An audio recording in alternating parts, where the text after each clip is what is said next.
अलैकुम वरहमतुल्लाहि वबरकातुहू। आज मैं आपको जादू के वार से बचने का एक इंतहाई जो मौसर और बेहतरीन दुआ बताने जा रहा हूँ कि जिस तरह लोग करते हैं भी, कोई खाने की मीठी चीज़ या कोई भी चीज़ आपको खाने के लिए देते हैं, उस पर जादू वगैरह करके तो आप उससे कैसे बच सकते हैं। तो इसके लिए बिल्कुल एक आसान सी दुआ है।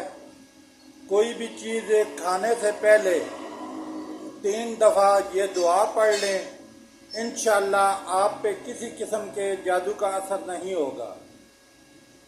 बिस्मिल्लाहिल्लज़ी ला यज़ुर्रु मा अस्मिही शैउन फिल अर्ज़ि वला फिस समाई व हुवस समीउल अलीम। इस दुआ को 3 दफ़ा पढ़ के खाने वाली चीज़ कोई भी हो उस पे फूंक मार दें और उसको बेफिक्र होकर खा लें। आप पर किसी किस्म के जादू का कोई असर नहीं होगा।